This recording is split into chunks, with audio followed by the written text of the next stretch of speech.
अस्सलाम वालेकुम दोस्तों। आज का हमारा वीडियो का टॉपिक काफ़ी हट कर है, क्योंकि आज मैं वो करने वाला हूं जिसके ताल्लुक से मैंने कभी सोचा नहीं था। और वो टाइटल है हमारा आज का वीडियो का टॉपिक कि मौलाना महमूद मदनी साहब बिक चुके हैं। जी हाँ, सही सुना आपने। और इसमें कितनी सच्चाई है, क्या है, तो चलिए इस बारे में बात करते हैं। तो मैं हूँ फैयाज़ अहमद अंसारी और आप देख रहे हैं फैयाज़ ब्लॉगर चैनल। और जैसा कि मैंने कहा कि मौलाना महमूद मदनी के ताल्लुक से इस इलेक्शन के बाद से काफ़ी बातें हो रही है कि वो सही है या गलत, या फिर असदुद्दीन अवैसी ने उनके बारे में जो कहा वो कहाँ तक सही है। तो इस बारे में, हालांकि उलेमाए कराम के बारे में आम आदमी को ऐसा कुछ कहना नहीं चाहिए, पर कुछ ऐसी बातें हैं जिसके ताल्लुक से कहना चाहिए। पानी सर से ऊंचा हो चुका है और कहना ज़रूरी है।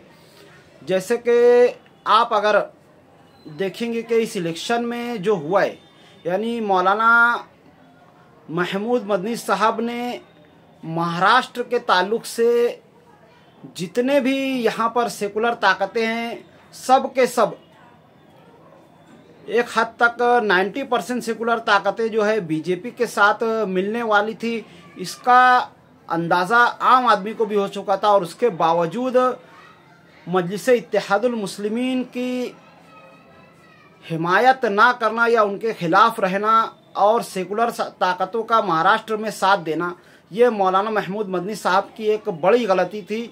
जिसके बाद जो है असदुद्दीन अवैसी साहब ने उनके खिलाफ कुछ बातें कही या नहीं कही, इस बारे में मेरा कोई कहना नहीं है। पर मेरा ये कहना है कि जो सबसे बड़ी गलती उन्होंने की, जिसकी वजह से जमीयतुल उलमाए हिंद के 2 टुकड़े हुए, ये एक ऐसी गलती है जिसको तारीख़ में कभी माफ़ नहीं किया जाएगा। जिसके ताल्लुक से एक शायर ने क्या खूब कहा है कि लम्हों ने ख़ता की और सदियों ने सज़ा पाई। तारीख़ ने वो तारीख़ दौर भी देखा है कि लम्हों ने ख़ता की और सदियों ने सज़ा पाई, यानी एक ऐसी बड़ी गलती। आप अगर ध्यान देंगे तो आपको पता चलेगा कि हिंदुस्तान में शुरू से लेकर अब तक मुसलमानों का अगर कोई सच्चा रहनुमा, सच्ची हमदर्द कोई पार्टी है तो वो जमीयतुल उलमा है। और इस पार्टी को तोड़ने की ताकत आज तक किसी भी हिंदू समाज ने या और किसी भी फिरका परस्त ताकतों ने नहीं की है और ना ही कभी तोड़ पाते। लेकिन मौलाना महमूद मदनी की एक गलती की वजह से, या फिर ये कहना चाहिए कि उन्होंने इस ताल्लुक से कोशिशें करके जमीयतुल उलमा के 2 टुकड़े कर दिए और उसकी ताकत को आधा कर दिया। वरना अब तक हिंदुस्तान में फ़िरका परस्त ताकतें जो भी करती थी, उन्हें डर होता था कि जमीयतुल उलमा हिंद एक ऐसा प्लेटफॉर्म है जिसकी एक आवाज़ पर पूरे हिंदुस्तान के मुसलमान इकट्ठे होकर के फ़िरका परस्त ताकतों के खिलाफ खड़े हो जाते हैं। और उसकी इस ताकत का तोड़ जो है उनके पास नहीं था, तो उन्होंने क्या किया, कैसे किया, पता नहीं। और उसके बाद जो है मौलाना महमूद मदनी ने इस ताल्लुक से अलग अलग बातें करके इसके जो 2 टुकड़े किए, जो जाहिर है आप लोगों के सामने है, इसको मैं दोहराना नहीं चाहता हूँ। मैं नहीं चाहता हूँ कि किसी आलिम दीन के खिलाफ मैं कोई सख्त अल्फाज कहूँ, पर अब मुसलमानों के जो हालात हो रहे हैं, जैसा कि आप देख रहे हैं कि संभल कि जामा शाही मस्जिद के ताल्लुक से जो हुआ या ज्ञान वापी मस्जिद के ताल्लुक से हुआ, और उसके बाद जो है जमीयतुल उलमा ने इस ताल्लुक से आवाज़ उठाई, तो उनकी आवाज़ की ताकत इस वजह से अधूरी हो गई कि जमीयतुल उलमा के 2 टुकड़े हो चुके हैं और पूरे के पूरे मुसलमान एक आवाज़ पर इकट्ठे होने का जो रिकॉर्ड था, अब वो काफ़ी हद तक कम हो चुका है। और इसी वजह से अब फ़िरका परस्त ताकतों की जो है ताकतें या उनकी हिम्मत बढ़ते जा रही है। और इसकी सिर्फ़ और सिर्फ एक वजह यही है कि मौलाना महमूद मदनी साहब ने जमीयत के 2 टुकड़े कर दिए। और उसके बाद अभी जैसे आप देख रहे हैं कि 2024 का जो इलेक्शन हुआ है, उसमें भी मजलिस का साथ ना देना ये जो है, और सेकुलर ताकतों का, सेकुलर पार्टियों की हिमायत करना, ये कहीं तक सही नहीं है। अब अगर सियासत के ताल्लुक से आप देखेंगे, पॉलिटिक्स जो है, इंडिया की पॉलिटिक्स जिस लाइन पर जा रही है, इस लाइन पर बहुत ही ज़रूरी है कि मुसलमान अब किसी सेकुलर पार्टी पर भरोसा ना करते हुए खुद पर भरोसा करते हुए खुद की एक पार्टी बनाए और तमाम मुसलमानों को उस एक प्लेटफॉर्म पर जमा करके पार्लियामेंट में, असेंबली में, हर जगह अपनी एक अलग पहचान बनाएं।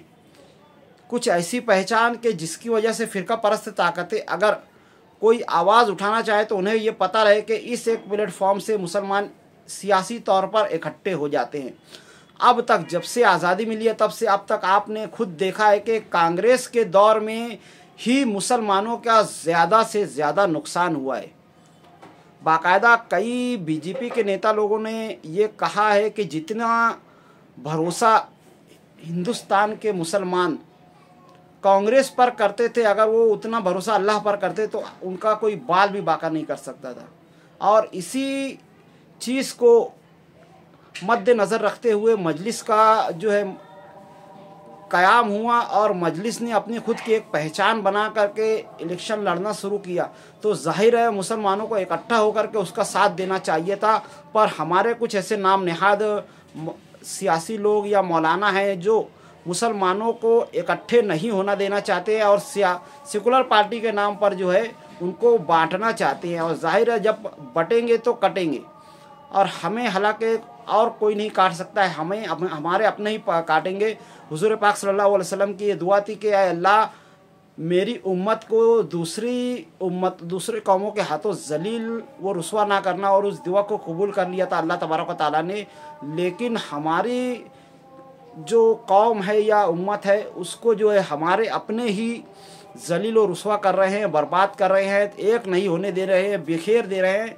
जिसमें से मैं नाम लेकर के अगर किसी का कह सकता हूँ तो वो है, डंके की चोट पर कहना चाहूँगा, मौलाना महमूद मदनी साहब हैं, जिन्होंने बहुत बड़ी गलती की कि जमीयत के 2 टुकड़े कर दिए। और अब जब इलेक्शन का पीरियड आ रहा है तो वो मुसलमानों को एक नहीं होने देना चाहते हैं। वो जो है कभी सेकुलर पार्टी के नाम पर, कभी किसी और नाम पर मुसलमानों को इकट्ठा नहीं होने दे रहे हैं। मैं चाहूँगा कि महमूद मदनी साहब इस ताल्लुक़ से अपना गिरेबान झांकें और अकेले में एक बार सोचें कि उन्हें अल्लाह को मुंह दिखाना है। तो आज की वीडियो में इतना ही, मिलता है अगली वीडियो में, तब तक के लिए खुदा हाफिज़। अस्सलामु अलैकुम वरहमतुल्लाहि वबरकातुहू।